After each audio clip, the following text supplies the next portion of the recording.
Saudara Jaksa Penuntut Umum Persidangan PK Saka Tatal menolak novum yang diajukan oleh Saka Tatal dalam upaya peninjauan kembali kasus pembunuhan Vina dan Eki.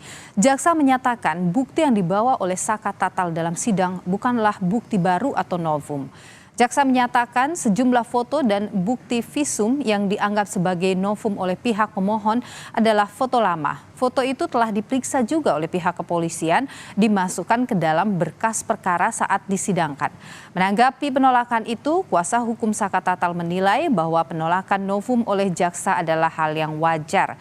Kuasa hukum menyatakan akan menghadirkan sejumlah saksi dan bukti lain saat sidang lanjutan pekan depan.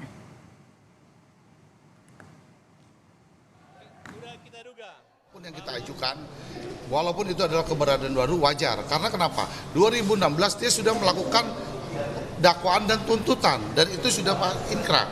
Jadi itu dianggap bahwa itu keberadaannya bukan keberadaan baru, salah, bahwa foto itu betul 2016, tapi ditemukannya baru. Yang pasti kita punya saksi fakta, minggu depan kita buktikan apa yang terjadi 2016, sebenarnya yang terjadi seperti apa, di pembuktian aja besok ya. Ada saksi fakta. Saksi fakta itu, ya kan, yang nggak boleh kita sebutkan dong. Nanti ada yang lobby atau ada yang apa kan jadi masalah ini, gitu loh. Saya dapat itu, ya, itu sebut fotonya siapa nih? Eki, korban. Siapa namanya? Saya tanya korban itu korban. Eki, ya, itu sebut. Eki, berupa foto. Eki. Kakak Saka Tatal dihadirkan menjadi saksi dalam sidang peninjauan kembali di kasus Vina hari ini. Hakim mengonfirmasi sebuah foto yang menunjukkan foto korban Eki sesaat setelah ia ditemukan tewas di Jembatan Talun. Kuasa hukum Saka Tatal membantah dakwaan jaksa yang menyebut tewasnya Vina dan Eki karena pembunuhan. Bahwa dengan bukti baru atau novum tersebut yang belum pernah diajukan pada waktu persidangan, hilangnya nyawa korban Muhammad Rizky Rudiana dan Vina karena kecelakaan lalu lintas, bukan pembunuhan. Namun pernyataan kuasa hukum Saka Tatal ini dibantah jaksa yang menyebut bukti foto korban Eki tidak kuat karena tidak disertai hasil visum. Tak hanya itu, jaksa menyebut jika foto yang diajukan Saka Tatal bukan bukti baru, namun sudah pernah diajukan di persidangan sebelumnya. Mana semestinya pemohon dalam mengajukan novum terkait foto tersebut disertai hasil visum ataupun forensik, tetapi pemohon hanya berkesimpulan dalam hal tersebut adalah suatu kejadian kecelakaan. Hal tersebut sangat bertentangan dengan memori pemohon yang pertama pada halaman 26 poin ke-10 yang menerangkan bahwa Saka Tatal memukul 1 kali dengan tangan kosong dan mengenai pipi korban Muhammad Rizky Rudiana di flyover Sumber Cirebon. Oleh karena itu, novum foto ke-1 sampai dengan ke-5 beserta tambahan penjelasan poin 1 memori tambahan yang diajukan oleh penasihat hukum peninjauan kembali kami anggap bukanlah novum. Sementara keluarga korban masih meyakini Vina dan Eki tewas karena dibunuh. Kakak Vina, Marliana, menemukan sejumlah luka tidak wajar saat melihat jasad Vina. Namun Marliana membenarkan tidak ditemukan luka bekas tusukan dalam jasad Vina. Keluarga Vina berharap Polri bisa membentuk tim pencari fakta untuk mengungkap penyebab kematian Vina dan Eki sebenarnya. Kalau dari keluarga sendiri meyakini ya tetap ini pembunuhan. Saya alami itu ya menurut saya jauh dari kata kecelakaan. Apa sih yang bikin yakin itu pembunuhan, Pak? Ada luka tusuk atau gimana? Kalau luka tusuk sih nggak ada ya. Nggak ada luka tusuk, tapi ada luka-luka yang menurut saya ini adalah pembunuhan dan pemerkosaan. Nggak wajar gitu, Mbak? Ya, remuk pembunuhan aja lah. Remuk penganiayaan gitu, Mbak? Iya, terutama di bagian kepala ya. Pembuktian penyebab kematian Vina dan Eki 8 tahun silam karena pembunuhan atau kecelakaan akan menjadi bukti baru yang akan berdampak pada proses penyidikan kasus Vina dan Eki oleh Polda Jabar saat ini. Sementara proses sidang PK bergulir di persidangan, polisi belum mencari buron pembunuhan Vina dan Eki sejak Peggy dinyatakan bebas. Tim Liputan, Kompas TV. Saudara, jaksa tolak bukti baru yang diajukan oleh Saka Tatal dalam sidang PK. Salah satunya adalah foto Vina dan Eki yang dinilai bukanlah novum karena tidak disertai hasil visum. Lantas dengan penolakan ini, apakah dugaan penyebab kematian Vina dan Eki karena kecelakaan bukan pembunuhan menjadi lemah? Kita bahas petang hari ini, saudara, bersama sejumlah narasumber yang sudah bergabung. Di antaranya ada kuasa hukum Saka Tatal, Titin Prialianti, dan juga ada mantan Kabar Reskrim Polri, Komjen Purnawirawan Ito Sumardi. Selamat sore Bu Titin dan Pak Ito. Selamat sore Mbak Nilu. Baik, saya ke Bu Titin dulu. Bu Titin, jadi ini bukti yang dibawa, novum yang dibawa dalam persidangan ini ditolak, dianggap bahwa tidak ada nih unsur kebaruan begitu. Jadi lemah begitu ya. Nah, ini apa yang kemudian akan disiapkan oleh tim selanjutnya? Kalau jaksa menolak kan itu memang haknya, Mbak. Tapi jaksa bisa nggak membuktikan kalau novum yang tim kami kirimkan di dalam PK kali ini memang pernah ada di dalam berkas, pernah ada dihadirkan di persidangan Saka Tatal. Saya kok yang hadir di sidang 2016, foto-foto yang saya tampilkan di persidangan yang kita buat sebagai novum itu tidak pernah dihadirkan di sidang Saka Tatal. Karena kalau lihat, ya jadi kalau saya kasih informasi yang pertama itu foto Eki di rumah sakit yang memperlihatkan bagian perutnya itu tidak pernah ada luka tusuk. Kemudian foto kedua itu muka Vina yang ada darah di hidung karena perdarahan. Kemudian mukanya bersih. Kalau misalnya mau flash disknya itu lebih, kalau di print kan ini kelihatan nggak terlalu jelas, tapi kalau di flash disknya ada. Kemudian foto ketiga itu bagian bawah tubuh Vina yang sedang diobati di rumah sakit. Artinya, mohon maaf, celana dalamnya tertata dengan rapi, kemudian luka di kakinya, di tungkai kakinya sedang diobati. Kalau misalnya ada pemerkosaan, bagian tubuhnya mulus. Okay. Kemudian foto ke-5 dan ke-6 itu ada baut yang tertinggal di tiang penampang PJU, kemudian juga di baut tiang penampang PJU, dan foto-foto motor korban yang katanya tidak rusak. Jadi foto itu tidak pernah terlampir di dalam berkas. Kalau jaksa menyatakan terlampir di dalam berkas, silakan dibuktikan berkas yang mana. Bu Titin, ini juga yang dipermasalahkan oleh jaksa adalah soal tidak adanya hasil visum begitu. Kenapa tidak ada hasil visum yang dilampirkan juga, Bu? Hasil visum siapa, Mbak? Apakah kita harus menggunakan visum baru? Kan hasil visum itu juga sudah kita sampaikan di dalam dari yang sebelumnya, Bu, dari visum yang dilakukan 2016 kan ada itu dilakukan proses visum waktu itu. Ya, sudah dilampirkan, Mbak, di dalam argumen yang mengalir kekeliruan majelis hakim. Sudah disampaikan di situ ada argumen masalah kekeliruan majelis hakim. Karena kalau misalnya melihat pengantarnya, ini pengantarnya juga ada, Mbak. Di sini pengantarnya. Ya. Pengantarnya juga sudah disampaikan di sini, Mbak. Oke. Ya. Apa bunyinya, Bu? Sebentar. Bahwa berdasar hasil pemeriksaan visum etraputer Vina Dewi Arsita yang menerangkan bahwa tampak perdarahan aktif dari kedua lubang hidung, kedua lubang telinga, dan mulut tampak perdarahan aktif dari lubang kemaluan berwarna merah tanpa disertai ada penggumpalan jaringan. Itu kan sudah disampaikan di dalam keterangannya. Hanya kan tidak di bawah tubuh ini. Sementara fotonya itu benar. Saya boleh memperlihatkan fotonya atau gimana, Mbak? Tidak, Ibu. Mohon maaf, saya tidak bisa melampirkan fotonya dalam kondisi live seperti ini karena ada unsur kengerian di dalamnya. Tapi setidaknya Ibu menyatakan bahwa semua keterangan terkait dengan foto itu sudah dilampirkan begitu ya, Bu Titin ya? Tidak dilampirkan di dalam persidangan Saka Tatal. Pada 2016 yang lalu ya? 2016, tapi dilampirkan di persidangan Saka Tatal. Di berkas yang orang terpidana tidak dilampirkan, Mbak. Kalau dilampirkan ketahuan dong tidak ada pemerkosaannya. Tidak mungkin dong vonisnya sampai setinggi itu, gitu, Mbak. Baik, Bu Titin. Saya ke Pak Ito dulu. Pak Ito, dengan menghadirkan foto seperti ini dalam persidangan, Anda melihat ini adalah sesuatu yang kuat, foto-foto ini bisa menjadi bukti baru yang kuat begitu? Gini, Mbak, ini menurut saya ya, saya tidak mengatakan bahwa untuk persidangan saya tidak menilai ya, apakah yang diajukan oleh penasihat hukumnya itu adalah betul-betul novum baru atau tidak. Tapi kan dari keterangan jaksa yang dapat saya simpulkan bahwa pemeriksaan visum itu 2 kali, Mbak ya.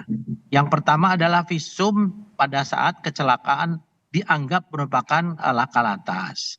Kemudian ada visum lagi yang ekshumasi atau penggalian jenazah yang kemudian dilakukan oleh dokter forensik. Saya juga nggak tahu yang mana yang dipakai karena dengan visum yang dari dokter forensik itulah kemudian ditetapkan bahwa korban itu bukan akibat korban tabrak lari, tetapi akibat tindak pidana pembunuhan, ya, atau kematian yang tidak wajar. Dan tentunya di sini kan pada saat itu yang maju jaksa. Kemudian jaksa juga menyampaikan kepada hakim. Hakim ini kan akan mempertimbangkan visum mana yang digunakan. Kalau kecelakaan lalu lintas, pasti visum yang digunakan di rumah sakit. Kan itu belum merupakan visum dalam. Jadi ada istilahnya kalau di postmortem dengan ini Mbak ya, di dalam istilah forensik itu ada visum luar, ada visum dalam. Kemudian juga ada yang menarik yang mungkin merupakan hal baru juga ya. Saya kira mungkin dari yang saya tangkap dari pengacaranya saudara Rudiana bahwa ada hasil wawancara daripada Pak Deddy Mulyadi ya, mantan bupati, kepada yang memandikan jenazah Vina. Nah saya kira itu akan menjadi salah satu yang dipakai pegangan bagi pengacaranya Pak Ibtu Rudiana, apakah itu memang kecelakaan lalu lintas, apakah pembunuhan. Karena ibu itu mengatakan katanya kalau nggak salah bahwa ini adalah bukan kecelakaan lalu lintas sih Pak, pembunuhan, meskipun itu kan harus dibuktikan dengan visum dalam ya Mbak ya. Kalau visum luar itu bisa saja kita tidak cermat ya. Biasanya kalau korban tabrak lari itu kita pakai visum luar saja. Tapi manakala sudah masalah pembunuhan, maka itu harus menggunakan visum dalam atau yang dikenal dengan istilahnya otopsi, Mbak. Demikian, Mbak. Oke, baik. Jadi dalam situasi seperti ini nih, karena ada dua hasil visum, yang mana dua itu hasilnya berbeda, Pak Ito, mana yang kemudian lebih kuat posisinya? Ya jelas visum otopsi dong. Kalau otopsi itu kan visum dalam, Mbak. Oke. Visum dalam itu kan menentukan apakah memang ada bagian tubuh lain yang mungkin rusak ya, dan itu disebabkan oleh apa? Pukulan benda tumpul, ada benda tajam dan lain sebagainya. Jadi itulah yang dipakai biasanya untuk mengungkap satu kasus pembunuhan ya. Jadi saya kira mungkin ini yang dijadikan dasar oleh jaksa. Kemudian masalah yang tadi dikatakan ada baut nyangkut, apakah sejak tahun 2016 itu ada baut? Kalaupun memang ada, apakah ada pemeriksaan oleh penyidik bahwa baut itu berasal daripada motor itu? Jadi saya kira ini memang karena kasusnya sudah lama, saya kira memang agak sulit kalau mengajukan foto-foto yang istilahnya saat itu sudah mungkin digunakan di pengadilan, dan bisa saja itu tidak digunakan oleh hakim ataupun jaksa karena dianggap alat bukti yang lainnya sudah dianggap mencukupi. Saya kira mungkin itu yang menurut pendapat saya, Mbak. Oke, baik. Bu Titin, kemudian apa yang disiapkan oleh tim terkait dengan saksi-saksi dalam persidangan lanjutan nanti? Dalam sidang nanti hari Selasa, Mbak, kita akan menghadirkan saksi-saksi fakta. Saksi-saksi fakta itu, mohon maaf saya juga tidak bisa menjelaskan siapa, karena itu saksi fakta.